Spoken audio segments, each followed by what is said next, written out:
Oh, ADHD Media says, do you ever have flare-ups in long-term injuries or conditions like tendinitis and things as such? If so, what is your preferred methodology to help re-regulate yourself? This is great. I do occasionally get a bit of tennis elbow. I have gotten it in both hands over the years. I wear a tennis elbow Velcro collar. I have a couple of them. The one I prefer is the one that allows me to put a little point source right where it hurts the most. And what I've been told is that my tennis elbow, when I get tennis elbow, it's literally because one of the muscles attached to a tendon is a little weaker there and it gets sore. And thus, when I hold the ring together, I can alleviate that soreness. I know I'm probably under-explaining this or mis-explaining it slightly. But whenever I feel that flare up, I wear the collar for anywhere between a week to a month, and it tends to go away. That is the only one that shows up. A little golf elbow, which I think is the other set of muscles, showed up a few months ago, but very briefly. I have been lucky in that almost since the beginning of my making career, I worked with people who had serious carpal tunnel syndrome. And carpal tunnel syndrome, I felt like culturally had its first moment in the early 90s. I could be wrong about that, but that's when I first started to encounter people who had done repetitive work and their hands were really messed up from carpal tunnel syndrome. And since I saw that really early on, 1991, 1992, I have always been careful about how I held things. I look for efficiencies. I hold them with large holders to alleviate the stress on my hands. I mean, because so much of making is using these three fingers as a clamp and these three fingers as a tool holder and putting all your energy in there, and it's no good. And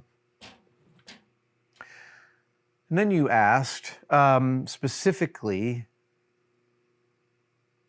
how do you determine when it's better to push through than to rest?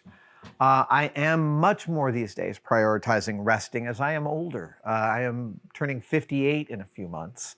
And consequently, as I walk around my house, if my knees aren't pointed in the direction that I'm walking, they let me know, hey, you know, if you keep doing this one day, we're just gonna fail. So like I walk up my stairs carefully. So the question, how do I determine when it's better to push through than to rest, is an ongoing one for me. The cave, I've talked in the past about how the cave for the longest time in my professional life has been a scarcity model, i.e. I worked in special effects or I worked on Mythbusters and consequently got very little time in here and jealously guarded the time that I did get in here. And even if I hurt myself, I would be pushing through. But here is the thing I have come to understand. If you are in a mental state where you easily injure your hand, you're very likely to not get out of that state if you're going to keep working. And it's very plausible another injury is going to arrive to join the first one. I am much more cognizant of that now, and I am much more likely to go home to rest when that happens. And just a few weeks ago, I know that some of you have been complaining about close-ups of my left thumb that have shown up in some recent videos, and I'm sorry that it was gross.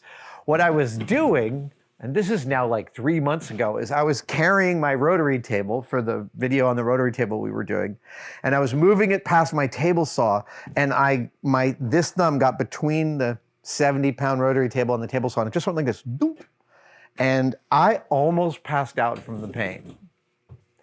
I got woozy, and it was tough to think clearly. And my friend John Duncan was here doing some other work, and I was like, John, I gotta go. Just text me when you leave the shop, and I'll come back and I'll alarm it and lock it up.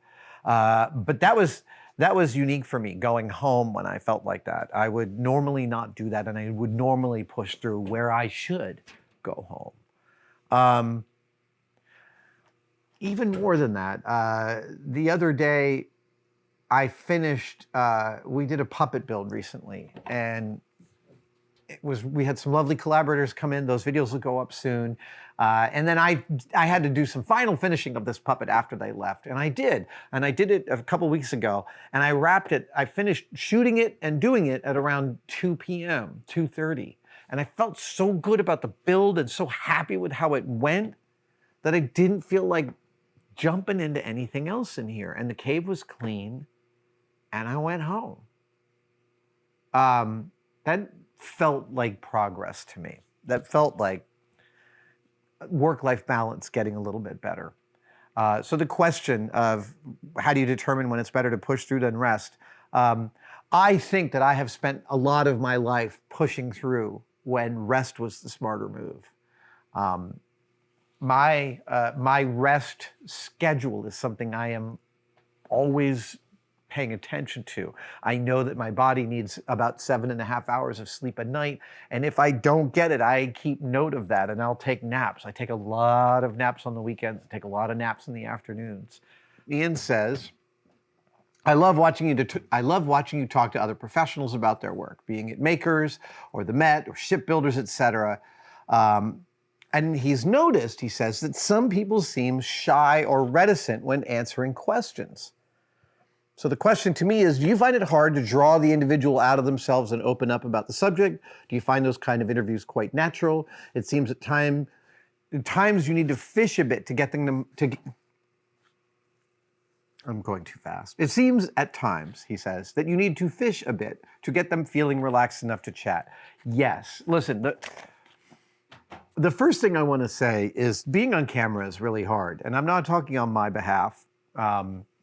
I'm talking about for your random person getting interviewed on camera is just terrible. It's just really uncomfortable. Your heart's pounding in your ears. You're wondering if you're saying the right thing. And more as the years go on, and I interview lots of different people from lots of different walks of life, I have come to start to acknowledge that right up front. And I say to everyone I'm going to talk to on camera, thanks for talking to me on camera. I know that it is really not easy. We're going to have a fine time here. Just look at me, not the camera, and we're just having a chat. And that's always the goal, is we're just having a chat. The question, yes, it often takes people a little warm up. And one of my favorite things to do as an interviewer is to show up as a maker first and an interviewer second, and then we are off to just two fellow nerds talking about their craft. And that's my favorite kind of conversation. And the transformation of someone from, being very nervous to meet me to relaxing into just talking about the thing they know, which is their work and their flow, and we're chatting about it. I love that moment. Recently, we put up an interview on the channel with my great good friend, John Goodson, spaceship builder, designer, without equal. John is such a monster at this craft. And Dan Petrascu, who's been working with him on the models for Mandalorian shows and Skeleton Crew, et cetera, et cetera. And Dan, I haven't known Dan nearly as long, but he's super cool and he's such a sweetheart. And Dan came to the cave for some beers a few weeks ago and just talked specifically about the interview and gave me some lovely perspective. He's like, I got to tell you, I was up all night the night before stressing about the interview. And I hear this a lot. A lot of people talk about that, kind of like they're going to be on camera and it's super stressful. And he said that within a couple of minutes, he relaxed right in because we were just two professionals talking about our craft. That's always the goal. But I want to say, if you are nervous about coming on camera with me, I can't speak for anybody else, but I'm just looking for, again, like I've said twice already, two professionals talking about craft, two fellow enthusiasts, not even professionals, talking about craft.